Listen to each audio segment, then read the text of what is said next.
En el último año hemos visto cómo las personas que ya eran aberrantemente ricas se lo han vuelto aún más. Un informe de Oxfam afirma que los multimillonarios de todo el mundo aumentaron su riqueza en 3,9 billones de dólares, trillions en inglés, que ya sabemos que estas traducciones siempre son confusas, entre el 18 de marzo y el 31 de diciembre de 2020. A febrero de 2021, solo los multimillonarios de Estados Unidos habían aumentado sus fortunas en 1,3 billones de dólares durante los 11 primeros meses de la pandemia.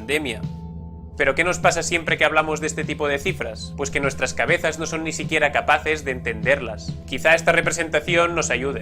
Estos son $1000. Y haciendo scroll hacia la derecha vemos la representación a escala de diferentes cantidades de riqueza. Estos son $68.000. La media de ingresos de una familia de Estados Unidos. En España la renta anual media por hogar es de 29.000 euros. Y esto es $1 millón. Y estos son 1.000 millones de dólares. Un billion en inglés. En castellano se llamaría un millardo, pero casi nadie usa esta palabra. Y estos son 185.000 millones. 185 billions o millardos. La riqueza actual de Jeff Bezos, fundador de Amazon y, como bien sabemos, hombre más rico del mundo. Avanzamos. Estoy haciendo scroll muy rápido, ¿eh?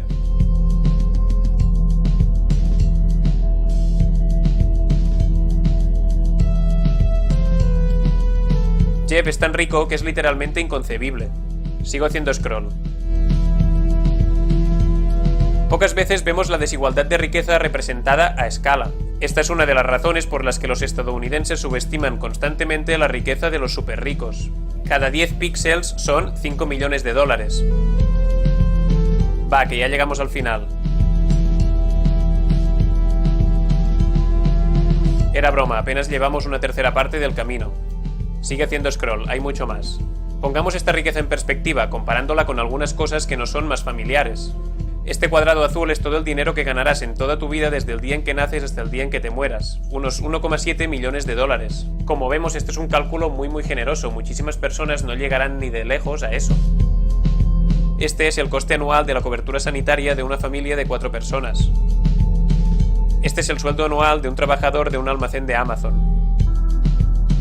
El coste anual de alojar a todos los veteranos de guerra sin hogar, lo que es un problemón en Estados Unidos. Este es el coste anual del tratamiento de quimioterapia para todos los pacientes con cáncer, unos 9.000 millones de dólares. El 20 de julio de 2020, Jeff Bezos ganó 13.000 millones de dólares en un solo día. E incluso las fortunas de las personas muy ricas se ven eclipsadas por la riqueza incomprensible del 0,0001% más rico. Esta es la riqueza de David Salomon, director ejecutivo del banco Goldman Sachs, 50 millones de dólares. La riqueza de Beyoncé, 400 millones de dólares. La riqueza de Tim Cook, director ejecutivo de Apple, 625 millones de dólares. Y para ponerlo también en perspectiva, la riqueza de los futbolistas Leo Messi y Cristiano Ronaldo es de 600 y 500 millones de dólares respectivamente. Es decir, un poco más que Beyoncé, un poco menos que Tim Cook. Estas son las ganancias de un médico en toda su vida, de media, 6,7 millones de dólares. Las ganancias de un abogado en toda su vida, de media, 4 millones de dólares. Y las ganancias de un gestor de fondos de inversión en toda su vida, de media, 84 millones de dólares. Estas personas pueden verse a sí mismas como fabulosamente ricas y muy a menudo se oponen a las políticas destinadas a reducir la desigualdad. Pero muchos no comprenden la enorme brecha que hay entre ellos y los superricos. La riqueza de Mark Zuckerberg, fundador de Facebook, es un poco inferior a la de Bezos, pero sigue siendo inconcebible. Si hacemos zoom in, vemos lo que representan 200 millones de dólares respecto al total de la riqueza del fundador de Facebook. Podemos tener un mundo en el que existan personas ricas sin necesidad de que casi todo el dinero quede en las manos de los superricos. Ningún ser humano necesita ni merece toda esta riqueza. Y aquí llegamos a lo más fuerte. Jeff Bezos puede ser increíblemente rico, pero es una gota en el océano en comparación con la riqueza combinada de todos sus colegas multimillonarios. Los 400 estadounidenses más ricos poseen alrededor de 3,2 billones de dólares.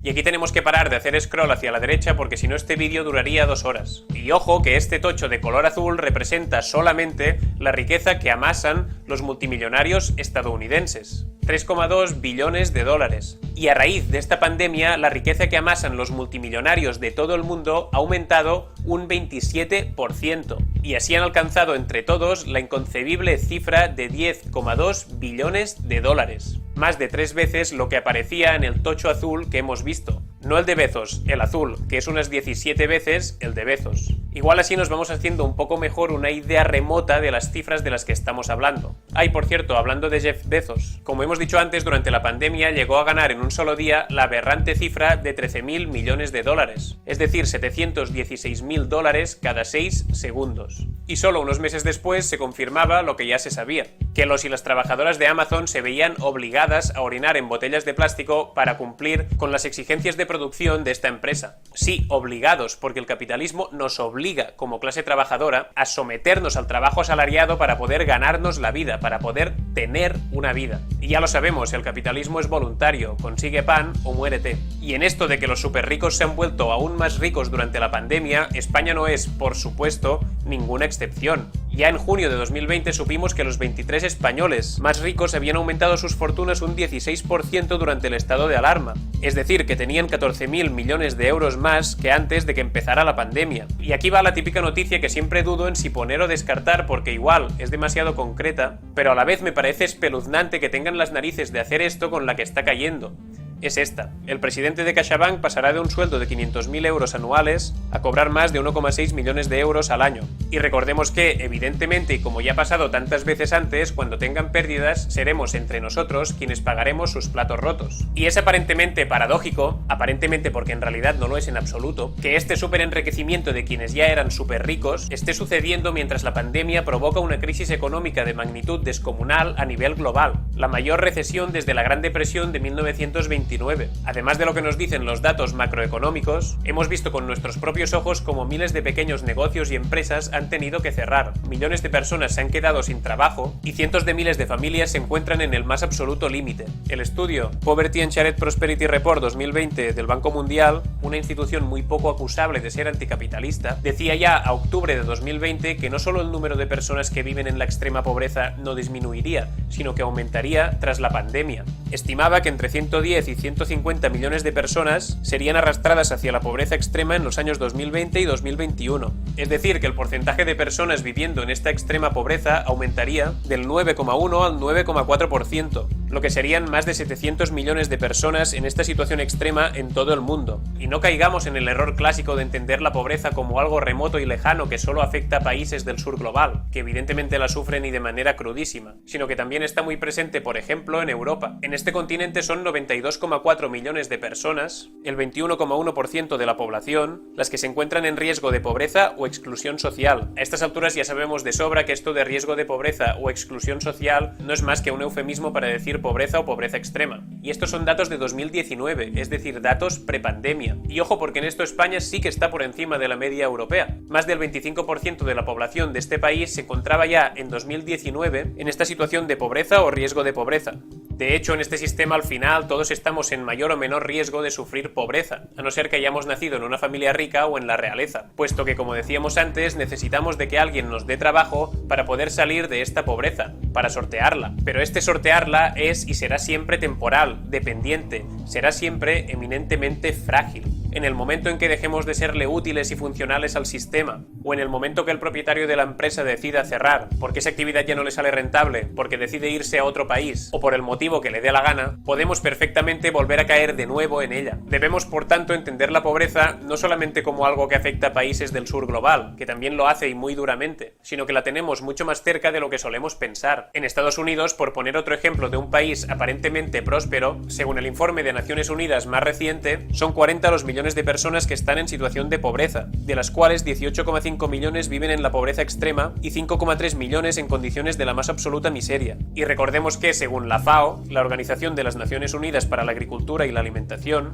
ya en el año 2009 teníamos la capacidad técnica necesaria como para alimentar de forma satisfactoria a 10.000 millones de personas. Y a día de hoy, a pesar de que somos bastantes menos las que habitamos el planeta, 7.800 millones, siguen muriendo de hambre a diario más de 20.000 personas. ¿Cómo es esto posible? Evidentemente, capitalismo. Un sistema cuya prioridad no es satisfacer las necesidades humanas, sino que es maximizar los beneficios de quienes ya tienen muchísimos. Y volviendo al tema de los superricos, otro informe señala, usando datos de Forbes, que los multimillonarios de Estados Unidos aumentaron sus fortunas un 44% durante la pandemia, mientras paralelamente 80 millones de trabajadores y trabajadoras perdían sus empleos. Pero quizás una de las contraposiciones más duras sea esta. Los trabajadores perdieron 3,7 billones de dólares en ganancias durante la pandemia. ¿Y dónde habíamos visto un número muy parecido? Ah, sí, al principio del vídeo, cuando decíamos que los multimillonarios han ganado 3,9 billones durante la misma. En la peor crisis, ellos siempre ganan. ¿Por qué pasa esto? Pues de entrada es obvio y es lógico que quien más tiene es quien más y mejor posicionado está cuando las cosas van mal. Las personas súper ricas tienen, como es evidente, contactos privilegiados, así que reciben información muy relevante antes que el resto de la población en tiempos de gran incertidumbre. Además, ¿quiénes pueden sostener pérdidas continuadas durante meses? ¿Y quiénes pueden apretar más a los proveedores para que les dejen los productos más baratos que al resto? Obviamente ni tú ni yo ni los pequeños negocios, solamente los muy grandes. Y es también en tiempos de crisis cuando estas personas súper ricas aprovechan la situación para comprar barato, puesto que mucha gente tiene la necesidad de vender y solo son las personas ricas quienes pueden desembolsar grandes cantidades de dinero de manera rápida y sin tener que endeudarse, que es lo que se vería obligada a hacer cualquier otra persona, algo que también les sitúa en una posición privilegiada en tiempos de crisis. Por estos motivos, siempre que hay una crisis, y claro que hay casos particulares de personas ricas que pierden, pero no es la norma. La norma es que se aprovechan de la situación para ganar y amasar aún más. Y a la vista están los datos. Y este es otro de los grandes problemas del sistema económico capitalista, que todo tiende al monopolio. Este meme del compañero y queridísimo Puto Miquel daba bien en el clavo.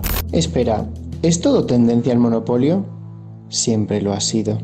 Y como estamos viendo ahora y como nos han enseñado cataclismos económicos anteriores, en momentos de crisis este proceso se acelera. Que por cierto, cuando se supo que Jeff Bezos había ganado $716.000 cada 6 segundos durante un día, hicimos un tuit denunciándolo y una persona nos respondió esto. Sí, ¿y qué pasa, colega? Pues pasa que una sociedad con tendencia creciente a la desigualdad no es deseable para nadie, ni siquiera para los ricos. A mayor desigualdad, bastantes más problemas. Aquí te expongo algunos de ellos. Mayor tasa de homicidios, mayor polarización y fragmentación social, mayores tasas de criminalidad y conflictividad, mayor desconfianza entre las personas, mayor probabilidad de que las personas sufran obesidad, enfermedades mentales, embarazos prematuros y mayores ratios de encarcelamiento y drogadicción, además de menores ratios de esperanza de vida y rendimiento educativo. Además, en sociedades más desiguales también encontramos la presencia de desiertos alimentarios, zonas donde no se puede conseguir comida sana y nutritiva que son exclusivas de las sociedades y países muy desiguales, menos acceso a una educación universal de calidad, lo que se traduce en menor avance en el conocimiento y por tanto menor prosperidad, mayor competitividad entre personas pobres por unos recursos cada vez más escasos, mayor dificultad para acceder a una vivienda digna e incluso mayor pérdida de la biodiversidad. Imagínate si pasan cosas. Y también hay consecuencias para los propios ricos, a los que les suele gustar poco o nada pagar impuestos. La desigualdad también provoca la necesidad de pagar más impuestos, para, como es evidente, mitigar las consecuencias de dicha desigualdad. Por ejemplo, y entre muchas otras, para costear policía y demás fuerzas del orden que puedan aplacar la conflictividad derivada de esa desigualdad. De hecho, las nefastas consecuencias de la exageradísima desigualdad que vivimos se llevan denunciando y advirtiendo desde hace muchísimos años. Y no solo desde economistas y activistas anticapitalistas, sino desde un espectro muchísimo más amplio de tendencias políticas. Por ejemplo, instituciones muy y mucho del sistema, como el FMI o el Banco Mundial, llevan tiempo poniendo la alarma en que la rampante y creciente desigualdad perjudica a todo el mundo. Otro comentario que un día leí que me hacían por ahí es este. ¿Has pensado alguna vez en trabajar, crear tu propio negocio y ganar honradamente tu dinero en vez de estar obsesionado con el de los demás y en cómo quitárselo a quienes se lo ganaron con su esfuerzo? Antes de nada, aclarar que yo no estoy obsesionado con la riqueza de nadie, sino con la pobreza de muchos. Me jode y me enciende increíblemente que mientras hay personas que podrían gastar $1 millón cada día de sus vidas durante más de 500 años y seguirían siendo obscenamente ricas, a la vez haya millones de personas en todo el mundo viviendo en la pobreza más cruda y violenta, y millones más con el miedo y la ansiedad constantes de poder caer en ella en cualquier momento. Pues claro que me indigna y me enciende, porque aparte de ser una falsedad monumental que cada uno tiene lo que se merece, que esté pasando esto es indicativo de un atraso demencial y profundísimo como sociedad, y está provocando un sufrimiento enorme y completamente gratuito y evitable a millones de personas en todo el mundo. Esto alarma, preocupa y enciende a cualquier persona que tenga un mínimo de sentido común y de humanidad. Y aparte de eso, es siempre muy gracioso el típico "han ganado honradamente su dinero". ¿Quién ha ganado honradamente su dinero? ¿Jeff Bezos forzando a sus empleados a mear en botellas de plástico? ¿O Amancio Ortega Ortega, explotando trabajadores en fábricas insalubres y en condiciones, cito textualmente, análogas a la esclavitud. De hecho, todos sabemos perfectamente que a amasar estas fortunas no se llega habiendo ganado honradamente su dinero. Esta es una lectura increíblemente falsa y naif. A tener estas fortunas se llega con una mezcla de privilegio, suerte y falta de escrúpulos. Y talento, claro, pero no talento para hacer cosas que necesariamente contribuyan a mejorarnos como sociedad. No, en absoluto. Talento simplemente para hacer lo que hay que hacer para llegar hasta allí. Y para acabar de desmontar este mito de la meritocracia, un par de realidades que siempre está bien recordar. Las familias más ricas de Florencia son hoy las mismas que hace 600 años.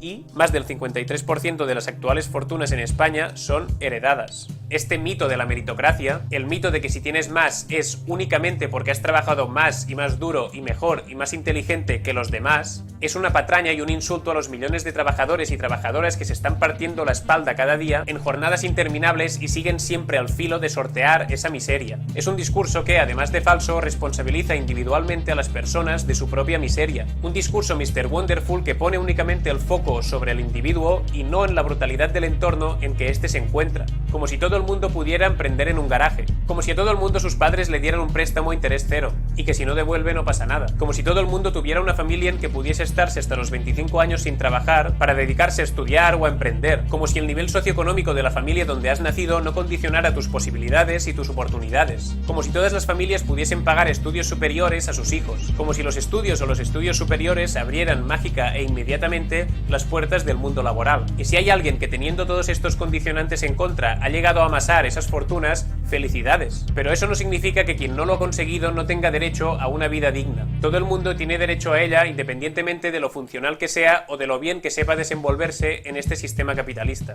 Otra de las grandes falacias del discurso neoliberal hegemónico, seguro que lo habéis escuchado muchas veces porque lo repiten como un mantra, es esa que sostiene que bajando los impuestos a las grandes fortunas y a sus empresas se conseguirá más inversión y por tanto más trabajo y por tanto más consumo y por tanto más trabajo y así en adelante en un círculo virtuoso donde todo el mundo tiene trabajo y es feliz y hay unicornios galopando el arco iris. Lo que pasa es que eso después en la realidad no se aplica. Es decir, aparte de que seguimos dependiendo de que alguien nos dé trabajo, lo que ya de por sí nos sitúa en una posición humillante y dependiente, en la que a veces incluso casi parece que tengamos que agradecerles y besarles los pies a las empresas y a los jefes porque nos dan trabajo, que además es un darnos trabajo que usarán a la más mínima ocasión que puedan para echarnos en cara. Pero aparte de esta dependencia ocurre otra cosa, y es que no hay límite a la acumulación de riqueza. Es decir, este discurso neoliberal, con todos los peros que le podamos poner, que son muchísimos, sería mínimamente sostenible si hubiera un tope a la acumulación de riqueza, y a partir de ese tope las grandes fortunas no pudieran tener más y se vieran obligadas a darlo en impuestos, a subir los sueldos a sus empleados, etc. Pero al no haber límite a la posesión y la acumulación de riqueza, el cuento neoliberal se desmonta una vez más, porque no es que ésta irá descendiendo desde las clases altas hasta las medias y bajas como una cascada, sino que se acumula y se concentra cada vez más y más arriba. Y a los datos y la realidad nos remitimos. El ganador del Premio Nobel de Economía, Joseph Stiglitz, decía ya en 2019 que las clases medias y bajas tienen ahora menos ingreso del que tenían en décadas anteriores, y que la concentración tanto de ingreso como de riqueza en el 1% más rico ha ido en aumento.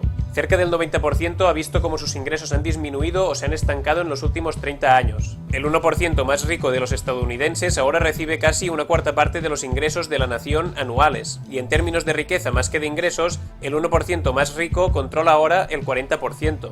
Mientras que el 1% más rico ha visto aumentar sus ingresos un 18% durante la última década, quienes están en medio han visto caer realmente sus ingresos. Todo el crecimiento de las últimas décadas y más ha ido a parar a los que están en la cima. Como vemos, la gula infinita de los que están arriba se lo traga todo y no tiene fondo. Y otro de los mitos neoliberales clásicos es el de que la riqueza es infinita, que no se acaba nunca. Y con ello sus defensores quieren hacer creer que la acumulación aberrante y masiva de los que están en la cima no tiene ninguna responsabilidad en la pobreza que vive el resto de la sociedad. Haciendo investigación para este vídeo me he topado con varios artículos que tratan de defender esto, diciendo que la economía no es un juego de suma cero, que la riqueza de los ricos no provoca la pobreza de los pobres, etc. Una de sus frases favoritas es esta, que la economía no es un juego de suma cero. ¿Y qué es un juego de suma cero? Pues uno en que el beneficio de unos implica necesaria e inmediatamente la pérdida de otros. Ahí va un argumento en esta dirección. Por supuesto que no es un suma cero. Suma cero implica que si yo obtengo algo, eso se le quita a otra persona. Eso sería así si el pastel para alimentar la población mundial siempre tuviera el mismo tamaño. y que si alguien quiere una mayor porción, otra persona se queda con una porción menor. Pero este no es el caso. El pastel está siempre creciendo. Mira cómo el PIB mundial está creciendo año tras año. Pero este argumento parte de una premisa falsa, que el pastel siempre está creciendo. No, el pastel no está creciendo, el pastel es el que es, se llama planeta Tierra. Y la Tierra tiene el tamaño que tiene y tiene los recursos que tiene, no crece. Lo que en todo caso crece es nuestra capacidad para explotar y mercantilizar esos recursos. De ahí que durante mucho tiempo, a pesar de las desigualdades rampantes que se han visto, se pudiera sostener más o menos, obviando la plusvalía, claro, acá el robo del empresario al trabajador, que el acaparamiento de riqueza de unos pocos no implicaba necesariamente la pobreza de otros. Pero toda riqueza siempre va ligada a algo material, a un producto que se ha vendido, a un servicio que se ha prestado, a una obligación de pagar. Cualquier riqueza siempre es producto de una combinación de recursos naturales más trabajo humano. Y los recursos naturales de la Tierra son enormes, esplendorosos, maravillosos, descomunales, exuberantes, pero finitos. Y aunque los economistas neoliberales nos quieran contar magia, la riqueza es finita porque el planeta es finito. Y a medida que nos vamos topando con los límites físicos del planeta, cada día lo vemos más claro. Y como es finita, el acaparamiento indecente, aberrante y grotesco de unos pocos implica la pobreza de muchísimos otros. Como tanto la realidad que vemos como los datos nos muestran de forma aplastante. De hecho, muchísimos análisis nos muestran que hay una relación muy directa entre mayor desigualdad y mayor pobreza. Este del London School of Economics afirma lo siguiente: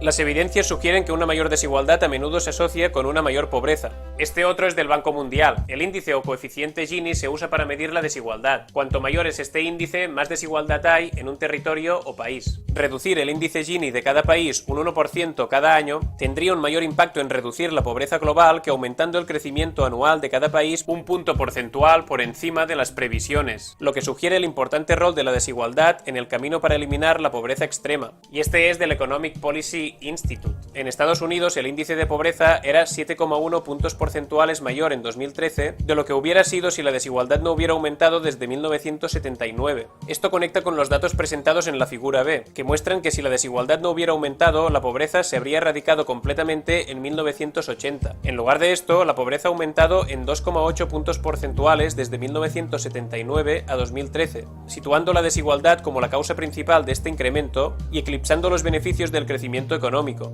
Unas evidencias aplastantes que llevaron al director ejecutivo de Oxfam a afirmar que no podemos seguir pretendiendo creer que la creación de riqueza por parte de unos pocos se traducirá inevitablemente en un beneficio para la mayoría.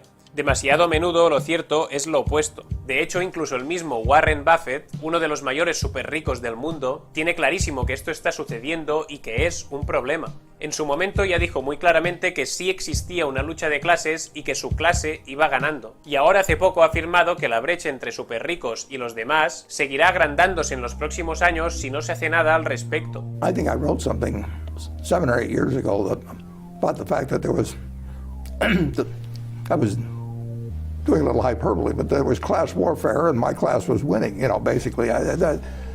There's no question that capitalism, as it gets more advanced, will widen the gap between the people that have market skills, whatever that market demands, and others. Además, el mismo multimillonario ha dicho que el problema en el mundo son las personas como él y que hay que poner mayores impuestos al 1% porque si no nos acercamos a una guerra entre clases, porque los superricos se están quedando con toda la riqueza del mundo. Por eso decimos que los multimillonarios no deberían existir, porque nadie necesita ni merece realmente todo eso, porque literalmente no son capaces de usar todo lo que acumulan y porque trazan el camino de un grave conflicto social. Su grotesca abundancia supone la miseria permanente y pertinaz de millones de personas. La tierra es abundante y fértil, por lo que recursos y riqueza hay de sobra para que todo el mundo viva dignamente. Lo que hay que hacer es repartirla un poco, solo un poco,